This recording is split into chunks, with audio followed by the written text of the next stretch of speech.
tanan. Amen.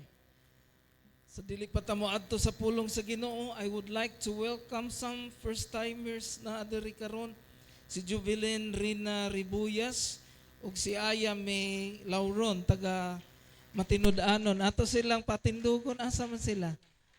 Naa sila sa likod, no? Palakpakan nato sila. Let's welcome them sa kainit sa Ginoo, sa pangalagad nato des Ginoo. And then let's welcome from Barangay Old Poblacion si Florena Brihildo, si Ronnie Brihildo, si Fausto Brihildo Jr., si Althea, si Kent Aldrin, o si Giancarlo Brihildo. Patindugo na to sila tanan. Ato silang palakpakan. You are welcome sa AIMTAC, Emmanuel Metro Tabernacle Assemblies of God. And we're so happy that you're here with us today worshiping the Lord, no? So, padayon lang ta pangalagad sa Ginoo. They are visitors of Brother Duke Cheston, no? Ang nakadala nila dire, pero si Nonoy Ronald ang nag-refer nila. No? You can now visit it. Salamat sa Ginoo sa inyong pag-join sa atong pagpanimba. O ani nga, I assure you, ani nga simbahan, ang atong pagpangalagad sa Ginoo, tinud-anay, walay laing sentro. Walay laing sentro siya lagyan, no? So, this is the second Sunday that we don't have a projector. Our projector, third Sunday, no? Third Sunday. Our projector got busted last week, last Thursday. So we are raising amount to buy a big LED TV. And we have raised the amount already. Atong palakpakan ng Diyos. We just didn't have time to buy it because of the typhoon. And there's no electricity around. So that's why we're not able to buy it. But preferably, hopefully, next week, we're going to have that big TV here. Amen? And you'll be able to follow after my preaching. Let's also welcome from Mabini, si Vanessa, o si Winalyn, o si Mauro. Let's request them to stand. Naara rin, no? Palakpakan na to sila. Welcome, Vanessa, si Winalyn, o si Mauro. Welcome diya sa pagpangalagad sa Ginoo. Amen. Thank you, Lord. So that you can follow me, please open your Bible in Psalm 73, Psalm 73, 26 to 28. Sa Salmo 73, 26, ngadto sa 28. Akong basahon, nag-ingon ang pulong sa Ginoo, ingon si Haring David. Sinulatan ni Haring David, mga igsoon. My flesh and my heart may fail, but God is the strength of my heart and my portion forever. Ingon si Haring David, ang akong kusog o ang akong kasing-kasing mahimong mapakyas. Apan ang Ginoo maoy akong kusog. Amen? Ang Ginoo maoy akong panulundon sa walay katapusan. Nag-ingon din sa verse 27, those who are far from you will perish. You destroy all who are unfaithful to you. Ingon ang pulong sa Dios, ang layo kanimo Ginoo, mga laglag sila. Ug imong panggupon paglaglagon ang mga dili matutom kanimo. No? Nakita nato mga igsoon just few days ago pagkahuman sa bagyong Tino, ang Cebu mga igsoon nga grabe ang kadaot, grabe ang pagkaguba, no? I don't know kung nakakita mo sa video sa baha. I don't know kung nakakita mo sa pictures, mga salakyan, nagtungtunganay, nangaguba, mga balay nga dagko, and more than 100 people died sa bagyo, mga igsoon. O katong mga tao nga nangamatay, mga igsoon, they were not thinking moabot ang time atong gabiuna nga mga matay sila. Wala to sila magdahom. Lami ilang balay na sila'y salakyan, pero dili sila magdahom nga ato na dayang panahon na. No, mga lumo sila o mga matay sila. Nagpakita mga igsoon, nag-ingon ng pulong sa Ginoo ang mga taong layo sa Dios, pagkalaglagon. Pagkalaglagon. O ang mga taong dili matutom sa Dios, mga laglag. Sa verse 28, ingon si Haring David, "But as for me, it is good to be near God." Ingon si Haring David, alang kanako mas maayo nga magpaduol sa Dios. Kinsa ni agree ana? It is good to be near God. Asa man day ta magpaduol adto sa Dios. Ang pinaka wise nga desisyon, ang pinaka maalamon nga desisyon nga mahimo sa tao is to decide to be near God. Amen. Ingon din ni, I have made the sovereign Lord my refuge. Akong gihimong taguanan ang Dios nga gamhanan. I will tell of all your deeds. Ingon si Haring David, akong isugid ang maayo nimong mga binuhatan sa akong kinabuhi.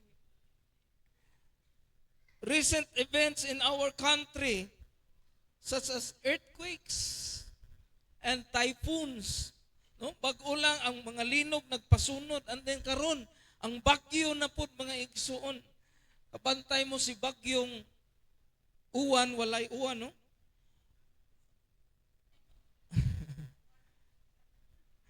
Ang bagyong uwan, walay uwan, pero hangin. Pero ang naigo sa iyahang mata, no, perting kusuga mga igsoon, nga bisan ang mga balay nga concrete, na nga upaw, hurot yun. Nakita na ako sa gipost nga video mga igsoon nga ligon kayo ang balay pero gikuhaan yung atop. Naggakos na lang ang pamilya sa sulod. No? So makita nato mga igsoon kung unsa ka weak. No? Those things that are happening in our country today reveals how weak the creation is. All creations are so weak. Even you and I are weak. Ikaw ug ako mga mahuyang. Lingi ako no imong tupad og huyang ba? No? Ligon ra na naong tanawon pero huyang na. Huyang na. No? We need strength to carry on with life. And that strength can only be found in God. Gakinahanglan tag kusog nga makapadayon aning kinabuhia o kana nga kusog atong makita sa Ginoong Jesus lamang. Kinsay mo ingog amen. Ang tema nga atong pagahisgutan ni kabuntagon nagauluhan, finding strength in God. Ang pagpangitag kusog, ang pagkakaplag sa kusog diha sa Ginoo. Makita nato mga igsoon, other people are trusting on their buildings, they are trusting on their job, they are trusting on their salaries, they are trusting on the things that they possess. But the Lord just showed us through the disasters that are happening in our country right now. The Lord is showing us you can never draw strength from those things. Because those things are just temporary. Isay mo yung amen. Mga igsoon, dito sa Manila, na ay natulog gabi nga milyonaryo, pagmata niya, purdoy na siya. Kaya ang building nga iyang gipaobra, nga wala pa mahuman, natumba, utang para batong uban ato. Unya, og dili to ka-function tong building nga, paano niya mabawi ang iyang utang? So milyonaryo siya pagkatuog, pagmata niya, purdoy na siya. Now, Things can change in a twinkling of an eye, in just a snap of the hand. Pwedeng mausap ang mga butang sa kalibutan. Pwedeng mausap ang dagan sa atong kinabuhi sa usa lang ka pamilok mga igsoon. That's why we cannot trust all those things. Ang atong masaligan lamang mao ang Ginoo ug diha ta niya mokuha og kusog. Amen. Ang pangutana, pastor, how can I find strength in God? Number one, how to find strength in God? Number one, recognize human frailty. Recognize that you are weak. Ayaw pagpatigas-tigas dira. Kay ngano? Ay mga tama ingon, walay makatarog na ako kay graduate ko 5 ka buka kong kurso. No? Walay makatarog na ako kay congressman ko. Walay makatarog na ako kay bilyones ang akong kwarta sa bangko. Mga igsoon, kung kwarta ang basihan sa kamatayon, walay bilyonaryong mga matay. Pero mas grabe pag yun noon ang sakit sa mga dato. Hello?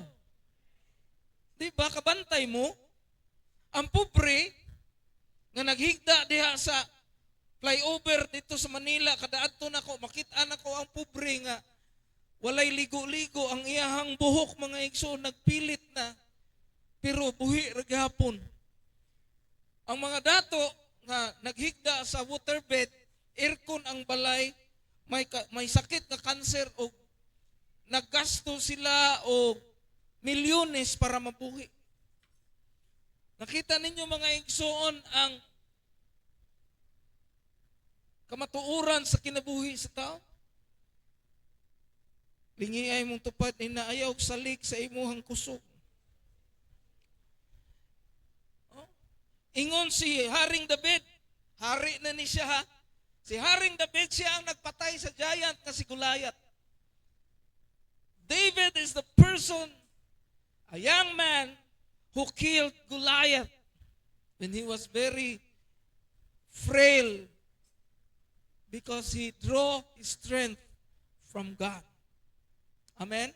Ingon si David, my flesh and my heart may fail. Ang akong kusog, ang akong unod, ang akong kasing-kasing, mapakyas. That is the first step, mga igsoon, to draw strength from God. To draw strength from God is to recognize your frailty. Ilha nga, kinahanglan nimo, our bodies and emotions are limited. We are vulnerable. Physical and emotional weakness is inevitable in life. No? Ang mga tao nga lig-on og lawas, matingala ka nga naghikog kay ang emotion di ay guba. They are depressed. No? Kung nakakita mo sa news atong miaging simana nga ang anak ni Kim Atienza nga si Iman Atienza, guwapa man kay sa gawas nga nung naghikog man kay ang iyang emosyon luya. Luya. So, dili nimo mabasi sa imong nakita at ubangan sa tao, kumingon ka nga kining tawhana lig-on ni. Di ka kabalo mga igsoon because our strength, our heart may fail. Matod pa ni Haring David. Humility to admit weakness opens the way to God's strength. Amen? Humility to admit weaknesses is our way. It opens a way to God's strength. Umuingon ka, Lord, bitaw tinuod Ginoo, I admit nga mapakyas ko, maluya ko. Pero ikaw ako ang kusog. Amen. In 2 Corinthians 12:9, akong basahon, but he said to me, my grace is sufficient for you, for my power is made perfect in weaknesses.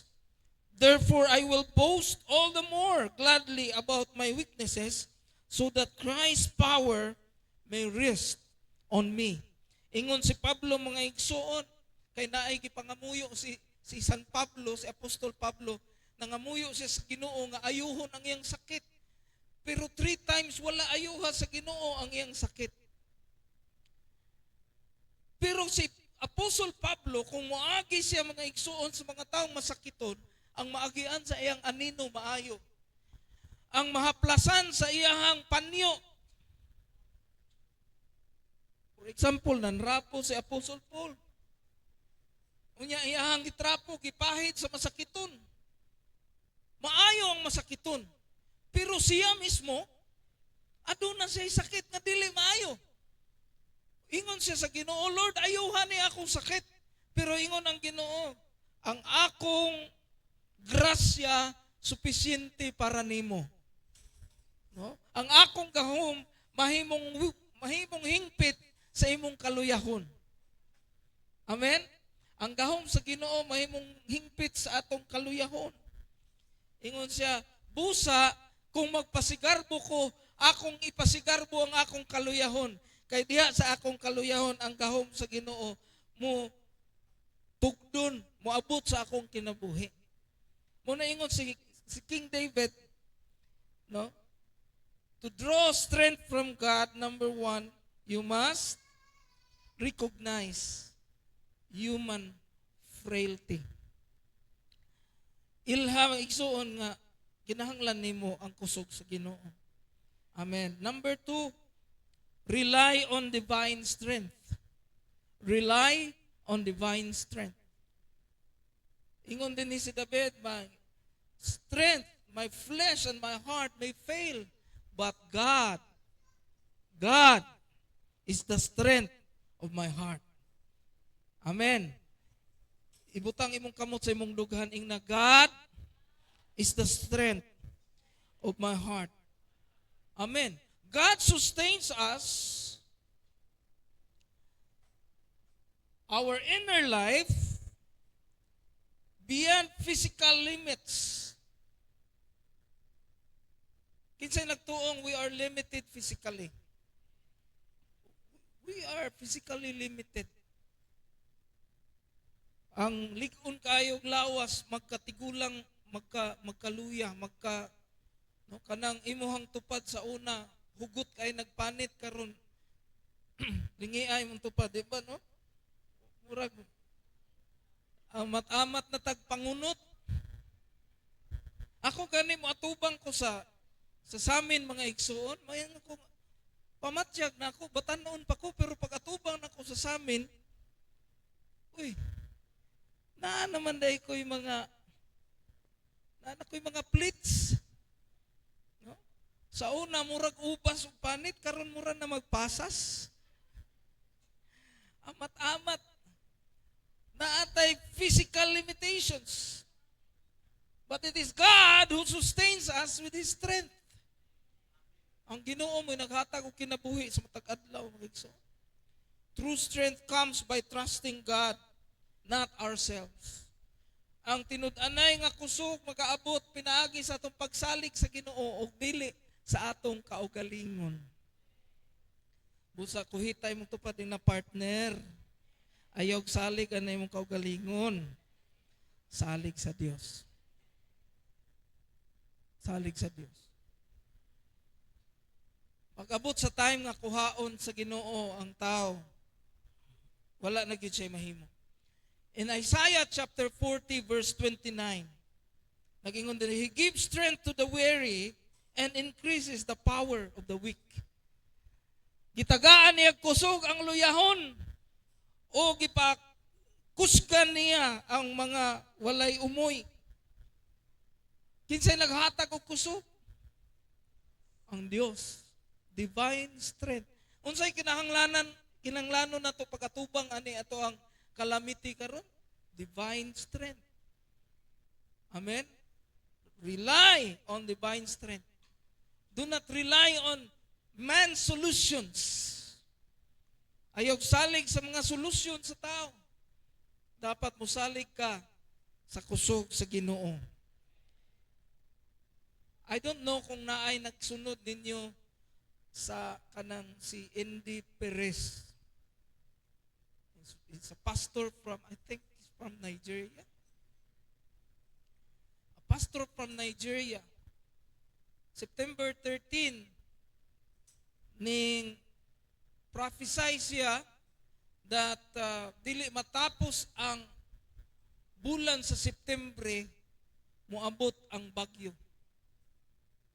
Ug sa katapusang adlaw sa September, mga igsoon, niabot ang bagyo ug daghan ang linog day. Niabot ang linog ug daghang nangamatay tungod ato nga linog. Karon nagprophesy na pud siya nga daghang mahitabo nga calamities. After aning bagyo, mupahuway ra kadiyot ingon siya, pero naa na po'y moabot nga daghang calamities. No, mutan-aw ka murag makaingon ka nga di na guro ko mutuo ani niya, oy para di ni matuman. Pero ang iyang mga gipanulti mga igsoon natuman gyud baya. So unsa atong ang buhaton is to draw strength from God. Lord, dili ko ni maatubang ning sitwasyon na kung wala ka. Salig sa gahom sa Ginoo. Salig sa kusog sa Dios. Ikatulo mga igsoon, how to draw strength from God, naa sa verse 26. Sa ika-third part, ingon diha, my flesh and my heart, but God is the strength of my heart and my portion forever. Number 3 is redirect your heart's portion. I-redirect. Moingon kag redirect mga igsoon is to change the direction of your heart. Ingon si Haring David, Ginoo, ikaw ang kusog sa akong kinabuhi. Ikaw ang akong bahin. My portion. Ikaw ang akong portion. No? Ang atong heart, mga igsoon, nadugay na itong kinabuhi diri sa kalibutan, na usab ang atong portion. Because we have ambitions, we have dreams for ourselves. We have plans for ourselves. Sometimes our portion is to fulfill our ambitions in life. Pero ingon si Haring David, my portion is you. Amen?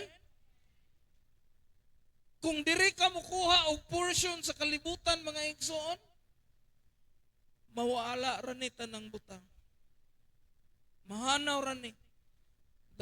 This earth, this world is not your portion. Our portion is in heaven. Amen? Heaven and earth will pass away, but His words will never pass away. That should be our portion. Ingon ang pulong sa Ginoo, ayaw pagtigo mong bahandi diri sa kalibutan. Nga pagkakawaton sa kawatan, kutkuton sa anay, o gubon sa tangkop. Pagtigo minuog bahandi dito sa langit nga walay kawatan nga makakawat. Walay anay nga makakutkut. Walay bukbuk nga makaguba. Ngano man, dito sa langit mga igsoon, walay katapusan ang ato ang portion. Nagingon ang pulong sa Ginoo, for where your treasure is, there your heart will be also. Kung asa gani imong bahandi, tuwa po dito imong kasing-kasing. Na kung dili na to i-transfer ang atong portion dito, diri tas kalibutan, nga mapabilin ta diri mga igsoon, perde kita. Perde kita. Kung naa diri ang imuhang gihigugma, ang mga butang mao imong gihigugma labaw sa Dios, perde kita. Dapat ang atong portion, pareha ni Haring David, Lord, you are my portion. Ginoo, ikaw akong higugmaon labaw sa tanan. In Psalm 16 verse 5, Lord, nag-ingon si David, you alone are my portion and my cup. You make my lot secure. Ginoo, ikaw yun ang akong bahin. Ikaw ang akong kupa. Gihimo nimong sigurado ang akong bahin. Ngano man, kung ang Ginoo mo ay atong bahin, mga igsoon, kung ang Ginoo ang atong portion, sigurado ka. Pero kung ang imuhang portion mao ang mga butang sa kalibutan, kuyog ka sa pagkadunot sa mga butang sa kalibutan. Adunay kalaglagan. I didn't mean nga ang mga Kristohanon dili na mamatay. Kita tanan mamatay ta. Pero nindot kayo mga igsoon. Kay ingon ang pulong sa Ginoo, ako ang pagkabanhaw kang kinabuhi. Siya nga mituo kanako bisan mamatay siya apan mabuhi sa pag-usab. Adunay kinabuhing walay katapusan. Nagpaabot sa mga tao nga nagtuo sa Dios. Apan asa magkinabuhi sa walay katapusan ang mga taong walay Dios. Pagkamatay nila ilang kalibutan na, magmarcha sila paingon dito sa linaw nga kalayo sa walay katapusan. Perting sakita mga igsoon. Bulahan ka mga igsoon nga naa ka. Nangalagad ka sa Dios. Kay pag-abot sa panahon, matapos ni tanan, aduna tay kinabuhi, kauban niya sa walay katapusan. Amen? Palakpakan na to ang Ginoo. Ang ikaupat nga pamaagi, how to draw strength from God is to remain close to God. Ingon si Haring David sa verse 28, but as for me, it is good to be near God. Alang kanako, mas maayo nga magpaduol ka sa Dios. Kuhitay mong tupad na, partner, dapat yung ka magpaduol sa Dios. Wala ka masayop nga nagpaduol ka sa Dios. Mao ni pinakamaalamon nga tikang nga imong gibuhat sa imong kinabuhi. Nga ano, after all, mga igsoon, ang mga butang mga wala, ang Dios dili mawala, naa siya hangtod sa hangtod. Ingon si David, but as for me, it is good to be near God. So number 4, remain close to God. Pabilin nga duol sa Ginoo. Bahala na o magkinaunsa ang kalibutan, pabilin nga duol sa Dios. Amen? Ayaw palayo sa Ginoo. Kaya ang nagpalayo, mga igsoon, mauna sila ang makaangkot sa kalaglagan.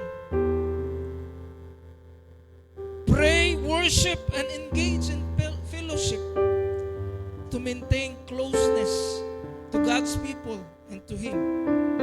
In Psalm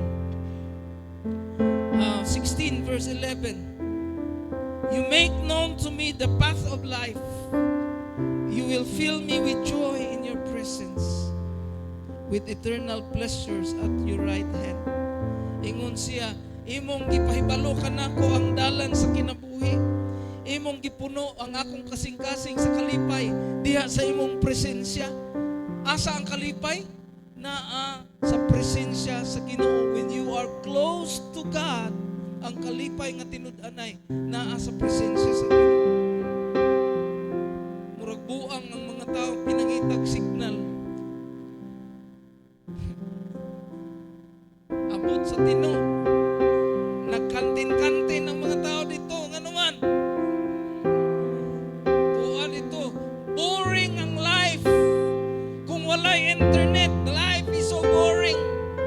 But I want to remind you, before the internet was invented, how did the people in those times spend their lives? Before the internet was invented, how our old men, our grandparents spent their lives. They spent it without internet. They spent it without even television. Man is looking for joy. And man is thinking that joy can be found only in the things of this world. But I want to remind you, the Word of God says, you will fill me with joy in your presence. King David said, the real joy, the fullness of joy is in the presence of God. Ang tinudanay nga kalipay na sa presensya sa Ginoo. Hello. The real joy is in the presence of God. Stay close to God. Ang tinudanay nga mga Kristohanon, may signal o wala, ato oras balay na to, nag-ampo na to, nagbasa sa pulong sa Ginoo. Pero ang mga tao nga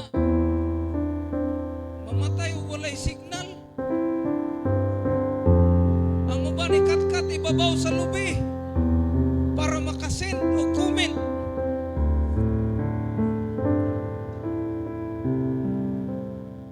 Nganong nibalhin sa Tino ang signal?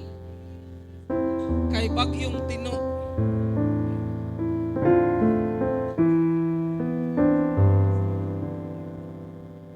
Ingon si bagyong Tino, dita ni kuha ang signal dire. Kay tukayo nin pareha nig nga nako. O dito na nakita na ko, abi na ko na ay dakop kay naam na dakop diha perme. Ato migol. Daghana man din naglinya dire. Ako'y kay nagkantin ng uban, butang naglamisa, nagtent, no? Namaligya ng uban dito, na apoy nagnegosyo og pa-charge. Kompleto. Ano man? People do not know how to spend their lives without internet anymore. Our children do not know how to spend their lives without mobile games. Because we are thinking that the joy can be found on those things. But real joy can be found in the presence of God. Sa pagpangalagad sa Ginoo, sa presensya sa Ginoo, ayaw palayo sa Dios. Kung itay mong tupad na ayaw palayo sa Ginoo. Number 5 and last, how to draw strength from God? Remember God's wonderful deeds. Amen? Ingon si David, mga igsoon sa verse 28, I have made the sovereign Lord my refuge. I will tell of all your deeds. Akong isugid ang imong mga gibuhat sa akong kinabuhi. Why? Because when we remember of the wonderful deeds of God and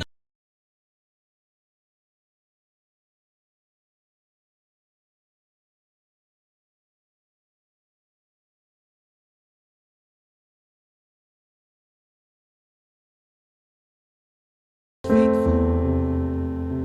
Kung giayo kaniya sa una, ayuhon kaniya karon, ug ayuhon kaniya sa umaabot. Kung gisuplayan niya ang imong pagkinahanglan sa una, suplayan niya ang imong pagkinahanglan karon, ug suplayan niya ang imong pagkinahanglan sa umaabot. If you remind yourself of the faithfulness of God, you will draw strength. And you will believe in Him and trust in Him all the more. Nagingon si Jesus Christ, my God never changes. He is the same yesterday, today, and forever. Hallelujah. Palakpakan natin. Reflect on God's faithfulness in the past. Share God's goodness to others. Sultiyang mo ba, giunsa kapag ayos sa Ginoo, giunsa kapag milagro sa Ginoo, di ba? The more you tell of His wonderful deeds, the more God will pour out His blessings sa imong kinabuhi.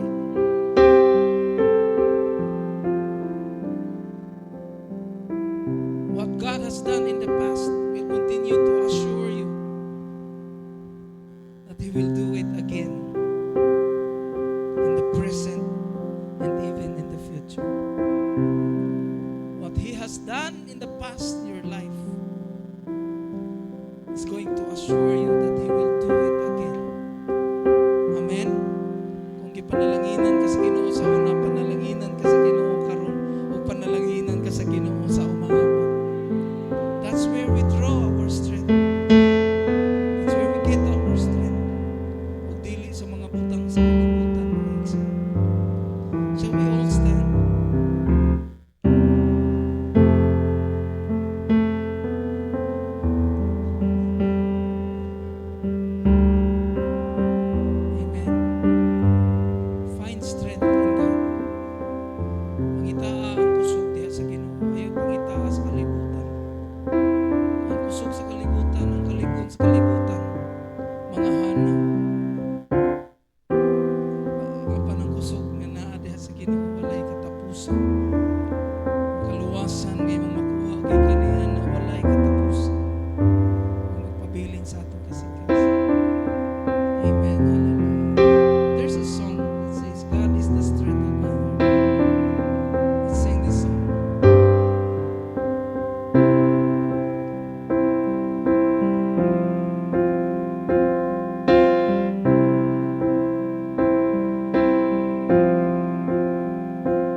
Ginoo, nagpasalamat kami sa imong pulong nga naga-remind ka namo nga sa among pag-atubang sa nagakaguba nga kalibutan, sa mga bagyo, sa mga linog, sa kapikaduhon nga among giatubang.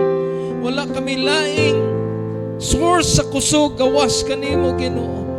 Busa nining adlaw among gisurrender ang among mga kaugalingon diha kanimo. Ug nining adlaw, Ginoo, among gidawat ikaw nga kusog sa among kinabuhi.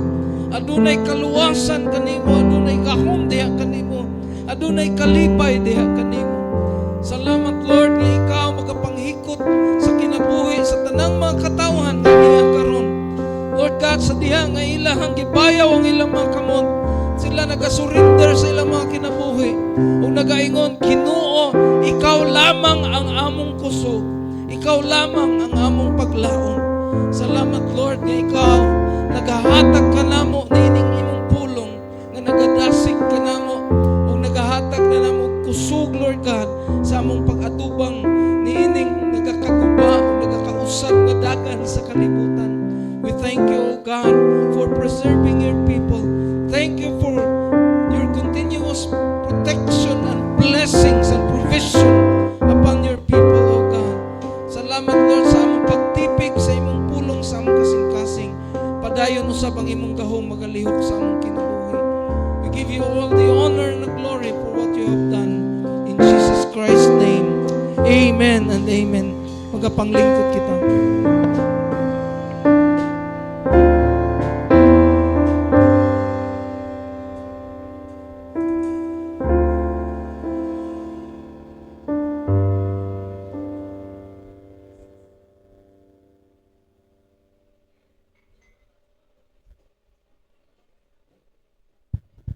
Amen. So let us pray sa atong tithes and offering.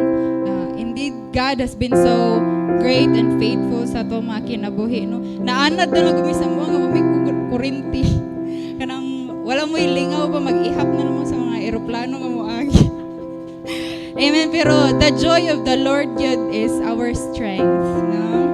Wala siya nag-fail to provide, to protect, no, sa pag-sustain sa to the whole week. So naata diri karon malipayon o grateful jud. So let us hold our tithes and offering and let us pray to God. Father God, dalaygon ka sa mga kinabuhi, Ginoo. Salamat, Lord God, sa imong gugma, sa imong gahom nga mo'y gabayn sa imong mga katawhan, Lord God. Salamat sa paglig-on sa mga kasing-kasing. And karon is our time to give our portion, Ginoo, ang among tithes and offering, Lord God, tungod ikaw na himong faithful sa mga sa motibo kinabuhi, Father God. And now among ibalikan nimo ang para nimo, Lord God, para magamit sa imong kingdom. And salamat, Ginoo, sa mga kinabuhi nga imong gi-preserve. Salamat, Ginoo, sa protection, sa provision, Ginoo, nga wala jud ikaw magkulang, Ginoo, sa mga kinabuhi. You have provided, Ginoo, ever since. And karon, Ginoo, nagatindog mi nga lig-on tungod kay imo haming gilig-on, Father God. All these things, Ginoo, nga amo ang na-acquire, dili na mo maangkon without you, Ginoo. And kaning tanan, Lord God, among ibalik nga may kalipay, Ginoo, nga puno sa thanksgiving, Ginoo, and gratefulness, Lord God. Bless the hearts and hands of the people nga willing, Lord God, to give para sa imong kingdom, Ginoo. And all these things we pray and give thanks to you in Jesus' name. Amen.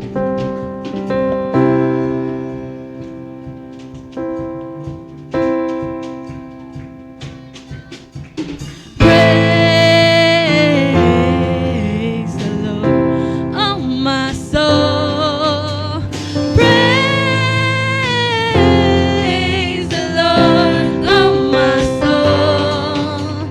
I won't be quiet, my God is alive. How could I keep it inside?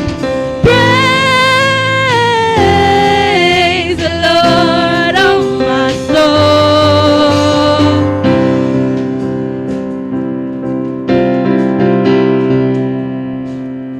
Amen. Good morning sa tanan. Moadto ta sa atong mga announcements. Padayon ang atong everyday nga activity sa Plaza Face from Mondays to Friday. Padayon nga pong isend ni Pastor Ami ang schedule sa nga naka-assign sa atong face. And then Tuesday Tuesday natay practice para sa atong midweek. Wednesday natay life group. Thursday midweek service ang word si Pastor Sean. Ang next si Pastor John Wayne. Friday prayer and fasting. Saturday practice sa praise and worship. So announcement ang atong mga kananayan. Aduna mo ay North Section Christmas Party this December 6, 2025 na sa Epstamco 2nd floor. Alas 9, 150 pesos ang inyong food. Hatag lang mo sa inyong officers. And of course, aduna mo ay exchange gift worth 150. Sa willing lang na mo attend. Dili pugsanay ang exchange gift. So pwede mo join pero dili mo join sa exchange gift mga nanay. Ang inyong suksukon is katong color red ninyong t-shirt and parisan og puti nga palda or puti nga pants or jeans or bisag unsa basta puti. Bisag unsa nga color basta puti. Announcement sa atong mga young people, Young Adult Ministry Department. We will be collecting names sa atong mga young. Unsa man ang mga young, mao ni siya ang mga young adult ministers ages 21 and above nga wala pa naminyo. Please hatag mo sa inyong pangalan nako. After ani pastor na ako dira sa gawas, i-collect na mo ang inyong mga pangalan para sa profiling na to. Kay this month or next month we will be having our IMTAG Synergy. No, mag-meeting ta natay at mag-staycation ta mga yam kay mao lang i-serve na ta. Basta hatag mo na ako mga labi na to mga youth sa una nga nag-21 na wa pa mo sa GC. Please duol mo na ako kay ato tapuko ng atong mga pangalan. And then karong hapon ang mga kananayan inyong fellowship wala okay. Ang inyong mga katatayan, ang inyong fellowship dire. Ang host si Brother Glicerio Tuto Matarong. Tumarong di ay. Dire daw mo sa church siya ang inyong host from our heads. And reminder sa ato ang pledges para sa atong projector. After sa service, pwede jud mo makadool ni Pastor Alma Abrasado. Thank you so much and happy birthday sa tanang nag-birthday today. Sis Jeline Agustin, Sis Mary B. Barrientos, Sis Jovelyn Bataycan, Gabriel Bradley D. Solatorio. At sa tanang mag-birthday aning a week, happy birthday. Ako hatag ang time ni Pastor Ju.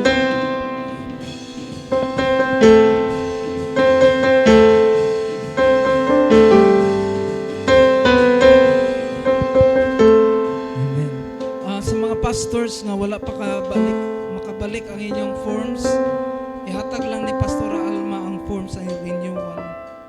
And reminder sa mga nag-pledge para sa atong TV, ito ang kung naana ihatag na ninyo kay we will buy this week, no? Ani nga simana. Hasta ang katong registration form sa Bible School, ibalik na ninyo ka Pastor Mark Kim kung nahuman na. Shall we all stand and let us sing the doxology sa ato pagtapos? Praise God from whom all blessings flow. Praise Him, all creatures here below. Praise Him above ye heavenly hosts. Praise Father, Son, and Holy Ghost. Amen. The Lord bless you and keep you. The Lord make His face to shine upon you and be gracious to you. The Lord lift up His countenance upon you and give you peace. In Jesus Christ's name, amen and amen. Good afternoon, everyone, and God bless.